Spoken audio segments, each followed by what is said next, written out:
One time. Arizona was born out of the progressive era, a time when citizens demanded more control over the government decisions. In 1912, when Arizona became a state, it deliberately included initiative and referendum powers in its constitution, which was used to reflect deep belief in the citizen-driven government. But today, these tools they continue to define the state's unique political culture.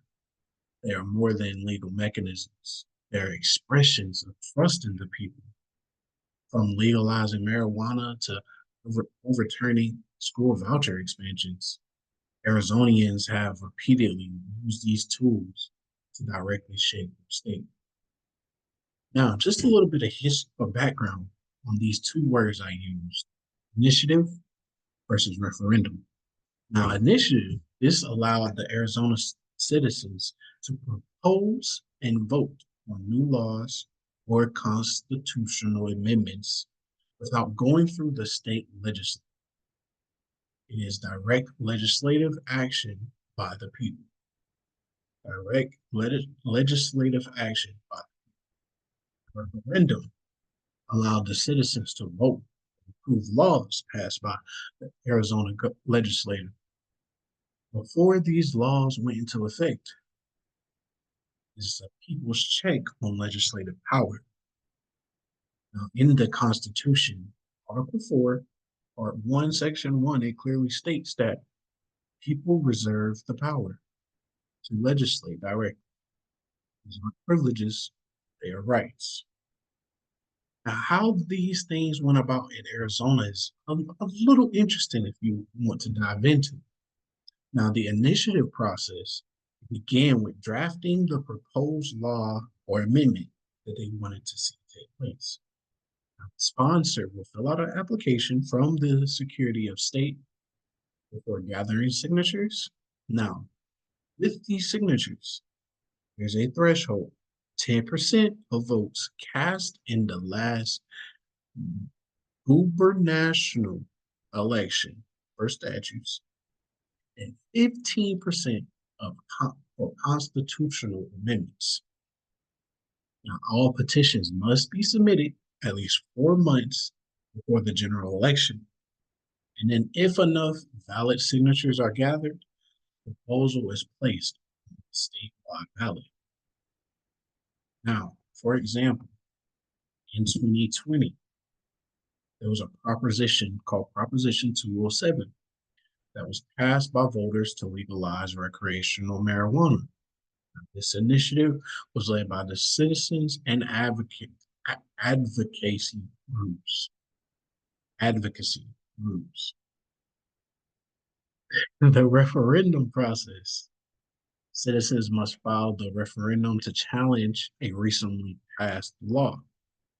The signatures have to equal 5% of the previous gubernatorial vote and must be gathered within 90 days of the legislature reviewing.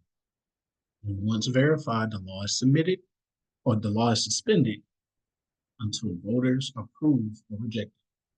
In 2018, voters used a referendum called Proposition 305 to reject the legislative decision to expand vouchers. Now, when comparing the two, based off the little information that we have so far, with initiative, origin of this deals with the citizens proposing a new law or amendment. Referendum is the citizens' response to a law that was being passed. The purpose of the initiative is to create a law or change the Constitution. And the referendum was to approve or block the existing legislation. For the initiatives, they had to be submitted anytime before the election, and the referendum had to be submitted 90 days of the law being passed. 10 to 15% of prior votes was necessary for the initiatives. 5% prior votes was necessary.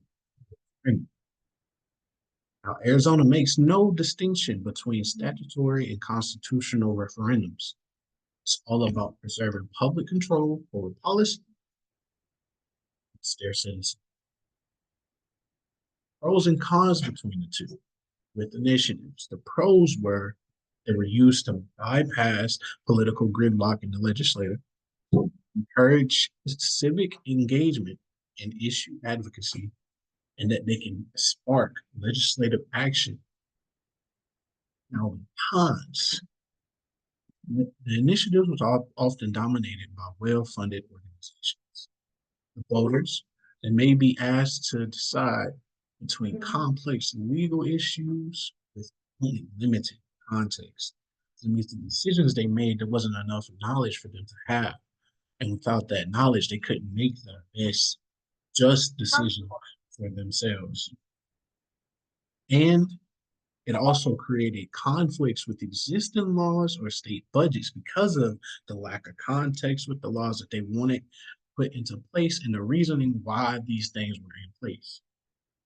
Now, the referendums, pros for these was often a democratic veto over unpopular or rushed laws that gave the people a chance to reevaluate the things that the government put in place for them and decide, hey, is this really necessary? Do we really need this change to happen? Or is this only benefiting you? And they also use these referendums that to provide a check on the legislative outreach, especially in politically polarized items or times that they dealt with. Cons, there was a 90-day limit, which made it kind of difficult to organize quickly because of only the 90 days. You have to deal with everybody's work schedule, travel schedule, vacation time, and things like that. Because you want to make sure that everything is lined up and squared away. All your T's are crossed and your I's dotted. The referendum campaigns, they became politically charged and misleading to the people, which also resulted in uncertainty for public policy and state agencies. Now, why? Why was direct democracy in Arizona's constitution? Now, Arizona doesn't just allow direct democracy, it celebrates it. Article 4 of the Arizona Constitution put it plainly as this: people reserve the power to propose laws and amendments to enact or reject them at the polls. These rights were inspired by Arizona's early 20th century commitment to the progressive reform, which sought out to reduce the influence of political machines and corporate monopolies. Today, they remain deeply relevant. And in 2022 alone, Arizonians voted on everything from school funding to tax caps to wildlife regulations and voting procedures. These tools ensured that regardless of what happens in the capital, the people have the final say. Now, the legacy of this civic power that resides in Arizona from day one, Arizona believed in their government by the people. And that belief is still alive to this day. Whether citizens want to create laws, change the Constitution, hold lawmakers accountable, the initiative and referendums gave them the tools to do so. They were also essential to our democratic identity and a key reason why Arizona's political voice is amongst the loudest and most independent in this country. So the next time you see a petition at your grocery store or you vote on a proposition in November, remember, you're not just voting, you're legislating.